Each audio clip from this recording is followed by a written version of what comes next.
Du nomadisme à la sédentarisation, troisième module, chapitre 1. Le titre du chapitre d'aujourd'hui, du cours d'aujourd'hui, est nomadisme. Et c'est aussi le premier mot-clé. C'est-à-dire qu'aujourd'hui, on va dire quelque chose sur la façon que les humains vivaient avant de se sédentariser. Tout d'abord, il faut dire que le nomadisme a été le mode de vie de la plupart du temps de l'humanité. Jusqu'à il y a 10 000 ans, depuis l'origine de notre espèce, tous les humains, pendant des milliers d'années, étaient nomades. C'était normal d'être nomade. Il y avait des groupes qui restaient un peu plus de temps, d'autres un peu moins de temps, mais ils se déplaçaient continuellement. Et même, je dis, il y a 10 000 ans, il y a eu une première sédentarisation. Il ne faut pas non plus penser que les humains se sont tous sédentarisés d'un coup. D'accord ? Et on verra dans les prochains cours où la sédentarisation a commencé. Et l'état du nomadisme, dans certains endroits de la Terre, pour certains groupes humains, a continué très longtemps. Et il continue jusqu'à nos jours. Et si vous prenez par exemple votre manuel, il y a une description d'un peuple qui habite dans le Moyen-Orient qui s'appelle les Touaregs du désert, et ils sont nomades. Si quelqu'un d'entre vous vient de l'Europe, c'est peut-être qu'en Europe il y a comme une ethnie, un peuple européen qui s'appelle les Gitans. Et les Gitans sont nomades jusqu'à nos jours, pas tous, mais une bonne partie. Et ils se déplacent encore avec leurs roulottes, avec leurs caravane, d'accord. Voilà, voici. Donc, le nomadisme. Qu'est-ce qui poussait, ou pousse encore certains hommes, qu'est-ce qui poussait ces hommes à se déplacer tout le temps? C'était la recherche de la nourriture. Quand ils s'installaient pendant un certain temps en endroit, bon, ils pratiquaient la cueillette et puis la chasse, mais quand le gibier commençait à devenir rare, quand désormais tous les fruits naturels étaient déjà pris, bon, ils n'attendaient pas que que les fruits poussent à nouveau, que les animaux se reproduisent. Ils se déplaçaient, ils allaient ailleurs. Et donc cette recherche constante de la nourriture a mis les humains, ici quand on parle des humains, on oublie toutes les espèces qui nous ont référés, qui nous ont précédés. On parle seulement des humains Homo sapiens sapiens. On fera dans le cours quelques comparaisons avec les Néandertaliens, mais c'est juste une parenthèse, d'accord? Ici on parle des Homo sapiens sapiens. Et le nomadisme, la recherche de la nourriture, a forcé les humains à coloniser tous les continents de la Terre. Notre humanité est partie de l'Afrique, a plus tard peuplé l'Europe, l'Afrique. Il a utilisé aussi des bateaux pour aller s'installer des îles en Océanie. Et il y a 15 000 ans, le dernier continent à être atteint, ça a été l'Amérique. D'accord, il y a 15 000 ans. C'était nomadisme, premier mot-clé. Organisation. On fera les questions après ce point. Et même s'ils étaient en petits groupes, il y avait quand même une certaine organisation. On ne peut pas parler des sociétés nomades. Les nomades vivaient dans des bandes, ou si vous voulez, dans des clans. Et chaque clan était constitué, approximativement, mais on prend cette donnée pour l'examen, d'une trentaine de personnes. D'accord? Un clan de nomades, c'était des trentaines de personnes. Leurs activités principales, la plupart de leur temps, ils étaient occupés pour se procurer la nourriture. C'était constamment une lutte pour la survie. Et les activités, nous l'avons déjà dit, c'était la chasse principale, la cueillette, et puis à un moment donné, ils ont appris aussi à faire la pêche. Ok, il faut dire que la chasse, et les humains se sont rendus compte que s'ils étaient capables de coopération dans la chasse, ils avaient plus de gibier. Ils pouvaient prendre des animaux plus grands. Et donc la chasse a forcé les humains à coopérer. Et vous savez, c'est un grand avantage. Le proverbe le dit, l'union fait la force. D'accord? Par exemple, ils étaient capables de capturer des animaux qui étaient 10-15 fois la taille d'un humain. Pensez aux mammouths qui existaient, ces énormes éléphants qui vivaient en Europe à l'époque avant, quand il y avait de la glaciation. Bien, ils étaient capables de prendre un énorme animal comme un mammouth grâce à leur stratégie élaborée de chasse. Le fait de coopérer, ça prend une coordination. Il faut donc que les personnes aient un chef qui dit à chacun ce qu'il doit faire pour obtenir un résultat collectif. Donc voici que ces clans s'organisent autour d'un chef. Alors, à l'époque du nomadisme, il y a déjà quelqu'un qui a le pouvoir, quelqu'un qui a la tâche surtout d'organiser les autres dans cette lutte pour la survie. Or, le chef était donc normalement le chasseur le plus habile. Les gens faisaient confiance, les gens se soumettaient à celui qui connaissait les meilleures stratégies, à celui qui leur permettait d'avoir les meilleurs résultats collectifs pour la chasse. Or, la vie était très dure pour les humains. Il y avait une alternance des périodes avec une abondante nourriture, parce que la chasse était allée bien, parce qu'ils avaient trouvé des fruits, et alors ils mangeaient jusqu'à remplir leur estomac. Et en effet, nous avons hérité un estomac qui est 10 fois plus grand de ce dont nous avons vraiment besoin. Pourquoi? Parce qu'ils se faisaient des réserves alimentaires en mangeant quand il y en avait. Et quand il n'y en avait pas, ils ne mangeaient pas. D'accord? Donc, des périodes de richesse, d'abondance étaient alternées à des périodes de disette. Quand ils se déplaçaient, souvent, ils devaient abandonner des personnes. Ce n'est pas qu'ils aimaient faire ceci, mais les vieux qui n'étaient plus en mesure de suivre les clans acceptaient d'être abandonnés, les malades, et ils devaient abandonner aussi, positivement, décider d'abandonner les perturbateurs, les paresseux. La vie moyenne était d'environ une trentaine d'années. Donc vous serez déjà presque à la moitié de votre vie. Et moi, à mon âge, je serais mort et oublié déjà depuis combien de temps? J'ai vécu beaucoup de temps, d'accord?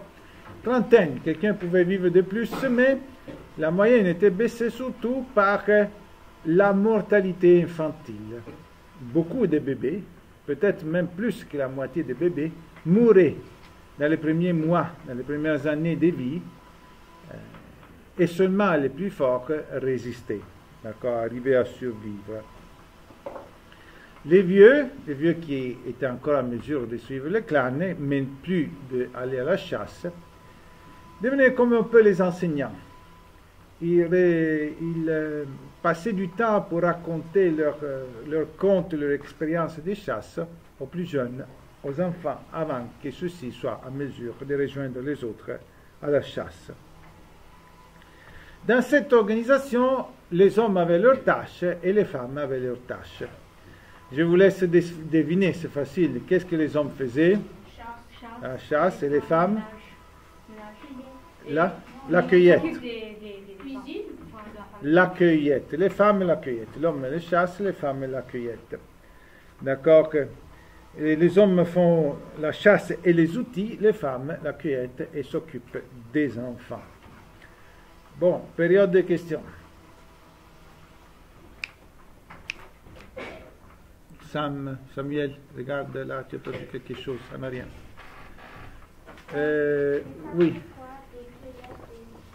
Et s'occuper des enfants, l'éducation des enfants. Andrei.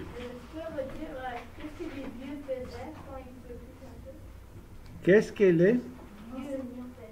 Ah, ils enseignent aux enfants. Leur expérience des chasses, les contes, les traditions, probablement leur religion. Aïch. Dans les nomadistes, c'est quoi? Parce que vous avez dit que le mode de vie des nomadistes était très populaire, mais jusqu'à quand? Jusqu'à temps que les premiers groupes ont commencé à se sédentariser. Oh, ok. Non, mais en quelle année vous avez dit 10 000 avant Jésus-Christ, les premiers groupes. Cécilia. Quand tu dis qu'un groupe de nomades contient comme une trentaine de personnes? Oui. Et c'était combien leur vie moyenne? 30 ans, facile à dire. 30. Vénus. Les malades et les paresseux, qu'est-ce qu'ils faisaient? On les a abandonnés. Ah, D'accord, c'était cruel, mais ils n'avaient pas le choix de faire que ça. Alors, on va voir où ils vivaient. Ils n'avaient pas de maison. Les nomades ne peuvent pas traîner leur maison. La roulotte ne l'avait pas inventé encore. Donc, tous les abris étaient temporaires. Ceux qui vivaient en Afrique pouvaient vivre même sans abri. D'accord, parce qu'il faisait chaud. Mais dès que tu vas dans un endroit où il y a une saison un peu plus froide, il fallait faire des abris. Et les abris, c'était des tentes, faites des peaux d'animaux, des cornes ou des bâtons de bois, des grottes. Et quelque temps, on a trouvé aussi des traces de huttes, faites avec les os des animaux et avec un peu de bois. D'accord? Mais tout était temporaire. La tente, il faut savoir que la tente, nous l'avons bien en tête comment elle était. C'est la tente des Amérindiens. Non? Il faut savoir que beaucoup de choses que nous savons sur les nomades, c'est grâce à l'archéologie, les traces qu'ils ont laissées, mais aussi parce que quand les Européens sont arrivés en Amérique, la plupart des Amérindiens étaient nomades. Et donc, les Européens qui ont été avec eux autres, les explorateurs, les coureurs du bois, les missionnaires, c'était au cas au Canada, ils ont écrit sur leur façon de vivre. Et voilà que, quand le monde historique s'est rencontré avec le monde préhistorique, on a pu décrire leur façon de vivre. Non? Progrès technique. Les humains sont capables de créativité. Ces humains-là, ils avaient exactement les caractéristiques que nous avons, la même capacité d'intelligence. Et ils ont inventé quelque chose. Ils ont fait avancer la technologie, effectivement. Pas autant que ce sera après la sédentarisation. Mais ils ont inventé des objets. Une invention, c'est par exemple, on l'a nommé la dernière fois, le polissage de la pierre, une technique pour mieux travailler la pierre. Frotter une pierre tendre avec une pierre dure pour lui donner la forme qu'on veut, d'accord? Ça fait des outils plus tranchants. Ça fait par exemple des grosses aiguilles en pierre où on mettait une corde en cuir qui permettait de coudre, de faire la couture et faire donc des vêtements. Donc pas seulement c'était plus les peaux d'animaux qu'on porte comme une cape, mais ce sont des vrais vêtements coupés et adaptés au corps humain, non, par exemple. Mais la plupart, c'était des outils de chasse. Des lances, ils perfectionnent les lances, par exemple. La sarbacane, c'est une mention de cette période. La sarbacane, et juste pour le décrire, est un tuyau, une canne par exemple, 20, 30, 50 cm, troué dedans, un cylindre donc, où on met des projectiles. Les projectiles sont bien travaillés, bien coupants, et qu'on utilise comme arme. On peut prendre des oiseaux, on souffle dedans et le projectile part et peut blesser quelqu'un. Et une autre invention de l'époque, c'est la fronde. La fronde, qui se ressemble un peu à ce que certains d'entre vous appellent le lance-pierre. D'accord? Un bâton en forme d'Y dans lequel on met des élastiques. Ils n'avaient pas des élastiques en caoutchouc, mais ils avaient des tendons d'animaux. Puis on met un rectangle de cuir et puis une pierre dedans, on la lance. D'accord? Ça me fait des souvenirs parce que quand j'étais plus jeune que vous, j'avais 8, 9, 10 ans, dans le village où j'ai grandi, il y avait beaucoup de lézards. D'accord? Et moi et mes amis, on allait à notre instinct des chasseurs qu'on a hérité de nos ancêtres, plus tard je l'ai compris, notre instinct des chasseurs qui nous amenait à la chasse des lézards avec des frondes. On coupait les chambres d'air qui étaient faites en caoutchouc des vélos, d'accord, des chambres d'air, on tâchait, on faisait des élastiques. Et bon, j'ai sur la conscience quelques arts, pas beaucoup quand même. Ah, d'accord, mes amis étaient plus habiles que moi. Donc, mais l'arme la plus redoutable que les nomades de notre espèce ont inventée, et ça sera une arme utilisée jusqu'à 1500, jusqu'à la Renaissance, est l'ensemble de l'arc et de la flèche. L'arc et la flèche, qui donnait donc au projectile une force beaucoup plus intense que par contre la lance lancée avec la force humaine. Alors il faut, là juste j'ouvre une parenthèse, d'accord, sans que vous la preniez en note. J'ai vu récemment un documentaire que j'ai appris une chose nouvelle, moi aussi. Les Homo sapiens sapiens, les Cro-Magnons, on les appelle, ceux de cette époque-là, avaient une technique de chasse différente à celle des Néandertaliens. Les Néandertaliens étaient forts, ils avaient le double presque de la force d'un Cro-Magnon, une structure que c'est comme un homme d'aujourd'hui qui passe 8 heures par jour pour faire des exercices, imaginons, dans un gymnase. Donc c'était des Hercules tous ceux-là. Mais leur technique de chasse, c'était d'affronter directement l'animal. D'accord? Ils attaquaient avec leur lance et ils l'enfonçaient dans la chair de l'animal avec toute leur force. Par contre, les Cro-Magnons avaient des objets pour lancer leurs objets, leurs armes, leurs projectiles à distance. Et donc, rarement ils se trouvaient face à face avec l'animal.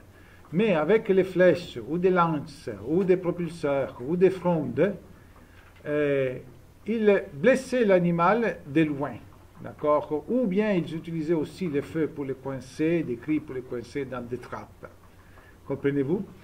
Donc, ceci a fait en sorte que les Cro-Magnons ont eu beaucoup moins d'accidents de chasse, parce que tu es loin de l'animal. Tu affrontes un mammouth, tu l'as devant toi, le mammouth, d'abord te frappe avec sa trompe, et puis il t'écrase avec sa patte. D'accord? Tu es foutu. Même si tu es un néandertalien, là, tu es foutu. D'accord? Alors que, par contre, et ceci donc est une des raisons que certains paléontologues hypothisent sur la disparition des néandertaliens, on l'a dit déjà, c'est que les Cro-Magnons avaient pris leurs ressources, mais comment? Parce qu'ils avaient des techniques de chasse plus élaborées. D'accord? Les Néandertaliens utilisaient la force. Les Cro-Magnons utilisaient, aux autres aussi, leur force, mais encore plus l'intelligence. D'accord? La stratégie. D'accord? Des questions? Arine?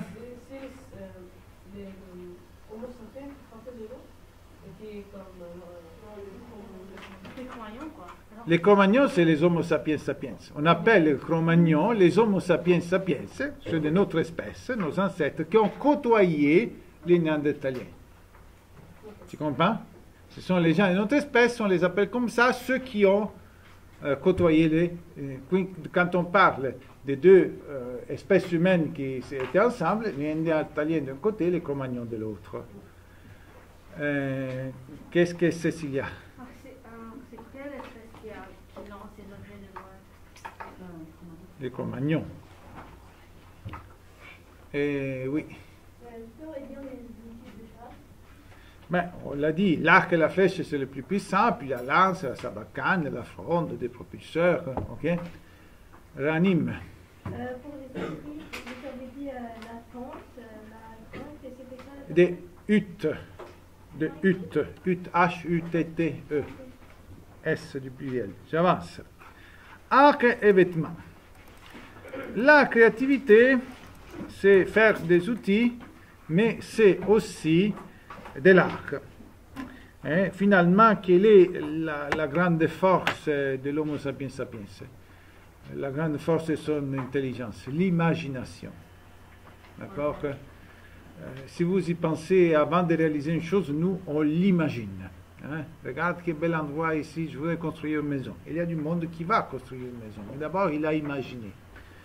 Donc, l'arc Et on la voit dans la couture, dès qu'ils sont capables de faire des vêtements, la mode à sa naissance.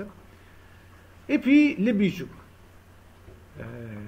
De l'époque du nomadisme, nous avons énormément de traces, des documents, qui ce sont des bijoux et qui nous révèlent donc aussi son sens esthétique. Les bijoux étaient faits avec toutes sortes de matériaux qu'ils utilisaient pour se décorer. Les os des animaux, les dents, les arêtes des poissons, les pierres coloriées, du coquillage. On a trouvé des traces qu'ils utilisaient de la peinture pour se peinturer dans le visage, dans le corps. Les plumes d'animaux. Un autre type d'art très significatif que les humains nomades nous ont laissé, c'est l'art rupestre. J'essaie de faire ici un lien avec votre cours d'art, que votre prof en parle. Vous les appelez plutôt graffiti. Moi, je préfère, c'est la même chose. Je préfère plutôt l'expression art rupestre. Rupestre, ça vient du latin rupes, qui ça veut dire la roche. D'accord? On a un certain nombre de dessins qui sont arrivés jusqu'à nous de cette époque-là. Et tous ces dessins-là sont dans des parois, des roches, dans des grottes. Ils ont survécu parce que c'était dans des grottes, habitées pendant un certain temps par les nomades, et puis plus tard abandonnées et redécouvertes dans un temps relativement récent. Moi, je peux faire une supposition, c'est ma supposition. Probablement, il y avait 1000 fois et peut-être plus, 1000 fois plus et peut-être encore plus de ces dessins-là sur les roches. D'accord? Mais si c'était à l'extérieur, évidemment, après des milliers d'années, n'arrive pas jusqu'à nous. Le peu de dessins qu'ils ont fait, ils sont arrivés jusqu'à nous, c'était ceux qui étaient dans les roches, parce qu'ils étaient protégés. D'accord? Or, donc j'imagine que là, partout où il y avait des humains, il y avait des décorations, des dessins, des traces, disparus, malheureusement. Ok? Et, il y a deux aspects surprenants de cet art rupestre. Que les dessins que nous avons trouvés sont très éloignés entre eux dans le temps. Il y en a qui datent 100 000 ans, 80 000 ans, 40 000 ans, 20 000 ans, 10 000 ans, 70 000 ans. Donc, très éloignés, des milliers d'années les unes avec les autres. Et très éloignés les unes des autres de ces œuvres dans l'espace, géographiquement éloignés. On les retrouve en Amérique du Sud, en Europe, en Afrique, en Asie. On les retrouve dans tous les continents, dispersés dans le temps et de l'espace. C'est peu de traces et de dessins, des œuvres d'art que les nomades ont fait arriver jusqu'à nous. Mais presque tous, je dirais un bon 90%, sur le même sujet. Je vous laisse deviner, c'est facile. Oui, la chasse. Ils sont tous sur cette activité humaine. Donc, c'est une preuve de l'importance que la chasse avait sur les humains. D'accord? Et la chasse, c'était toute une aventure. Et quand l'être humain vit une aventure, a toujours tendance à vouloir laisser une trace pour ne pas l'oublier, donc faire des dessins. C'était un risque. Et il y avait des accidents de chasse assez fréquents, donc il fallait commémorer quelqu'un qui était décédé, un héros qui s'était sacrifié pour les autres, par exemple. D'accord? Et bien sûr, l'art, comme ça arrive très souvent dans l'histoire de l'humanité, est relié à la religion. Et donc, ces dessins-là avaient aussi un code religieux. D'accord? C'était peut-être une invocation à quelques esprits, à quelques divinités, même si nous, aujourd'hui, nous n'avons plus la clé pour les pouvoir lire. D'accord? Nous ne connaissons plus le contexte dans lequel ils ont été faits. D'accord? Et une autre type d'art qui est arrivé jusqu'à nous, c'est une petite, une forme de petite sculpture, des statuettes. De toute façon, j'utilisais un suffixe diminutif dans ce cas en français, statuettes, parce qu'elles étaient petites. Vous ne pouvez pas faire une statue à grandeur d'homme. C'était nomade, ils se déplaçaient tout le temps.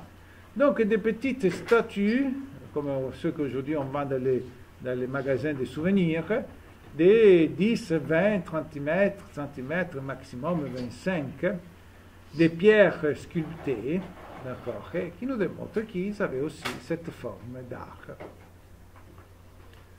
Je vais prendre quelques questions. Oui, maintenant. Cécilia? Qui sont dispersés dans l'espace et dans le temps, mais qui ont tous pratiquement le même sujet, la chasse. Entre un dessin qui a 90 000 ans et un dessin qui a 10 000 ans, si tu y penses, il y a un écart de temps de 80 000 ans. Alors, si tu penses seulement que la naissance de Jésus-Christ c'est 2000 ans, que l'écriture c'est 5000 ans, que la première civilisation, il y a seulement quelques milliers, que la sédentarisation est seulement à 10 000 ans. Là, il y a un espace de 80 000 ans. Pourtant, c'était le même sujet, de l'autre bout de la Terre. Donc, ça veut dire que pour un temps énorme, la chasse a caractérisé la vie des humains. Oui. Les nomades, vous avez dit qu'ils étaient des contemporains, mais pendant combien de temps? C'était des les contemporains. Mais c'était de combien de temps? Contemporains de qui? Les tantes, les abrites. Les tantes, j'ai nommé les Amérindiens. Oui, mais c'était pour combien de temps? Une semaine? Attends, tu fais... Semaine, 2 mois. Alors, je ne sais pas, je ne connais pas les détails. Je sais des choses, je ne sais pas tout. D'accord? Tu feras une recherche et tu nous le diras. Ok? Dernière question.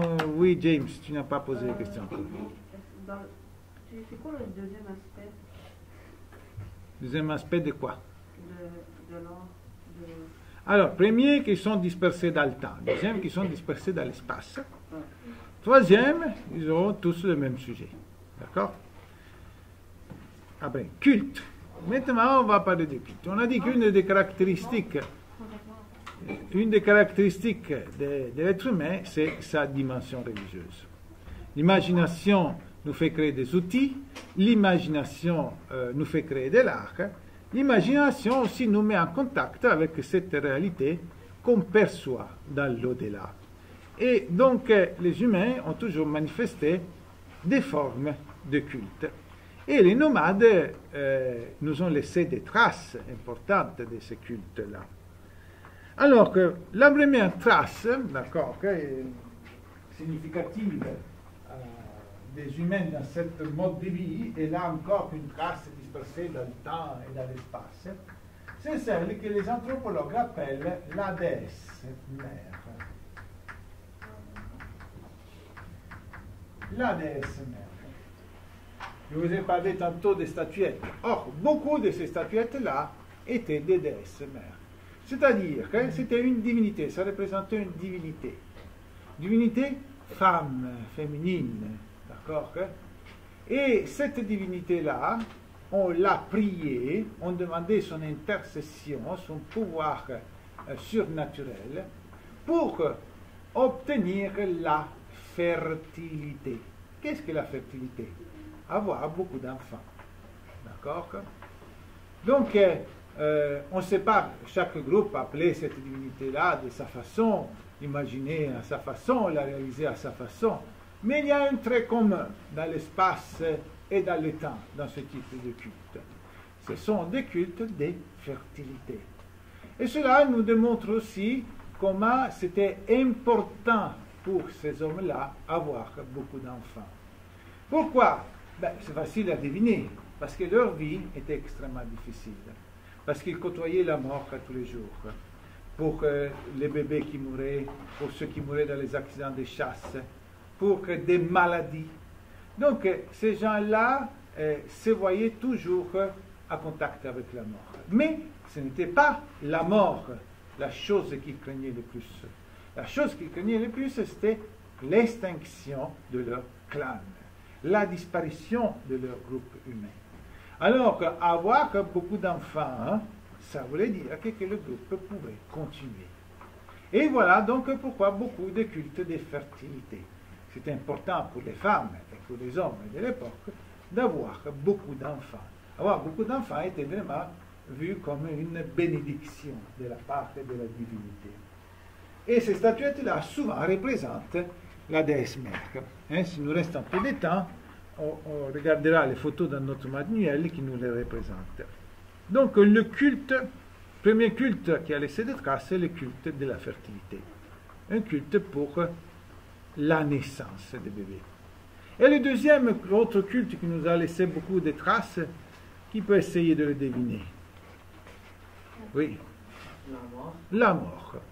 Le culte des morts, ou tout ce qui est autour de la mort, les rituels funéraires, par exemple, les façons d'enterrer les morts, les outils et les objets qui accompagnent le mort dans les tombeaux, la façon qu'on les dispose, nous démontrent qu'il y avait plein de cultes des morts.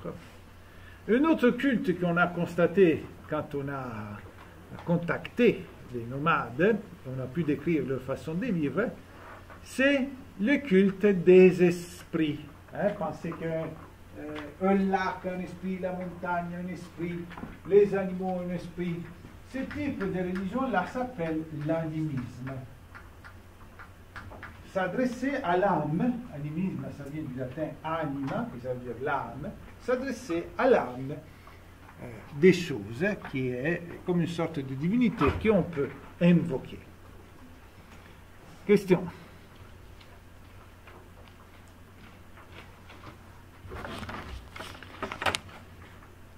Diane. Pour le deuxième, la mort, les esprits, on les dépose. Parle plus fort, je n'entends pas. Pour la deuxième culte, la mort, on dépose les esprits des morts. Oui. Oui. Oui, c'est très commun. D'accord. Yaya. Mais juste une question comme ça. Quand les Néandertals voyaient les Cro-Magnons, est-ce qu'ils se battaient?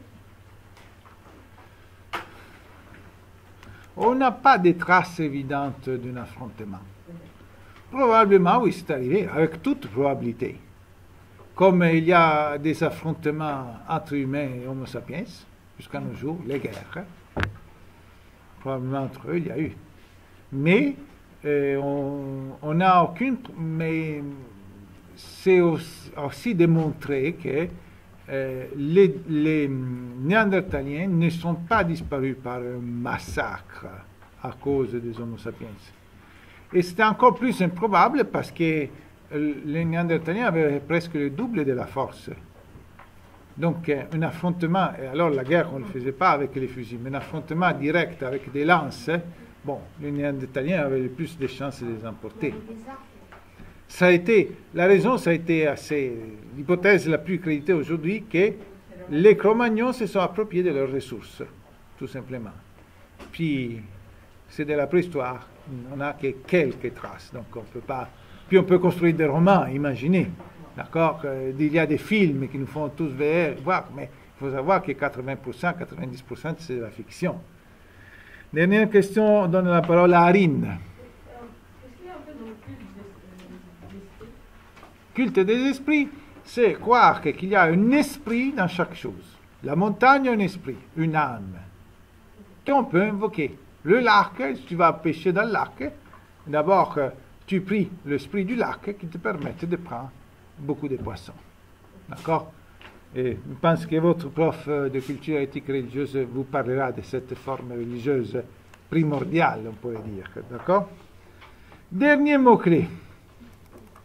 L'économie. L'économie. D'après vous, est-ce qu'il y avait beaucoup d'économie ou peu d'économie? Non, il y avait énormément d'échanges. entre un tribu et l'autre, entre un clan et l'autre. Il y avait vraiment une grande possibilité d'échange. Alors qu'il faut savoir que ces clans et groupes de 30 personnes avaient des contacts avec les autres clans, d'accord? Ils n'étaient pas isolés. La première chose qui s'échangeait avec les autres clans, au-delà de l'économie, c'était les femmes. D'accord? Il fallait s'échanger les femmes. Mais attention, c'est important, non pas vraiment les s'échanger comme une propriété, les femmes. Mais imaginez une clan de 30 personnes. Si les gens continuent à se marier entre eux, à avoir des enfants entre eux, bon, il devient presque toutes des relations incestueuses. Et le problème, c'est que les enfants nés par personnes qui ont une parenté, on le sait, sont des gens qui naissent avec certaines faiblesses physiques, sont des gens maladifs. Alors, pour renforcer la race, il faut nécessairement constituer une famille, engendrer des enfants avec une personne qui n'a pas un lien de parenté avec toi. Alors, voilà que quand les clans se retrouvaient, une chose importante et rapide à faire, c'était de combiner des mariages. D'accord?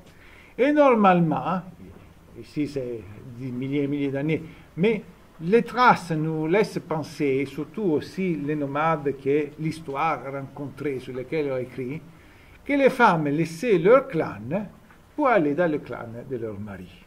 D'accord? C'était souvent les femmes. Peut-être pas la règle générale, mais souvent, la plupart des traces que nous avons et des témoignages que nous avons, c'était comme ça. Et puis, il y avait aussi un échange de produits. Un échange de produits. On sait que continuellement, peut-être un groupe est devenu plus spécialiste à faire certains types d'outils que notre groupe, et il sait les échanger continuellement. À chaque fois qu'il rentrait en contact, c'était un échange de quelque chose, de nourriture, d'outils, des vêtements. C'était continuellement des échanges qui se faisaient. Juste pour voir un nomadisme sur lequel nous avons des descriptions. Les Amérindiens du Canada au XVIe siècle, quand les Français commencent à s'installer, nous savons que les Amérindiens avaient des grands réseaux commerciaux. Mais surtout, l'échange qui se faisait plus souvent, c'était entre des groupes iroquoiens et des groupes algonquiens. Les Iroquoiens qui vivaient au Canada, ils avaient commencé à pratiquer de l'agriculture. Donc, ils avaient des courges, ils avaient des haricots, ils avaient du maïs. D'accord? Mais les Algonquiens étaient nomades à 100%, ils se déplaçaient tout le temps. Ils allaient à pied, mais aussi ils faisaient des canaux pour se déplacer. Alors, Iroquoiens et Algonquiens s'échangeaient des canaux, les Algonquiens étaient capables de faire bien, avec les produits agricoles des Iroquoiens. Donc, il y avait énormément d'économie. Ok, si on retourne en Europe, à certains endroits, même éloignés de la mer, certaines traces, comme un amas de coquillages, nous laissent penser qu'il y avait certains groupes qui utilisaient le coquillage comme moyen d'échange. D'accord? Qui utilisaient ceci comme moyen d'échange, comme une première fois. Et cet amas-là de coquilles était comme une sorte de trésor que quelqu'un avait caché et puis qui est abandonné là et qui a été retrouvé par les archéologues des milliers d'années plus tard. Quelques questions pour conclure. Qui n'a pas posé de questions jusqu'à maintenant? Fatima.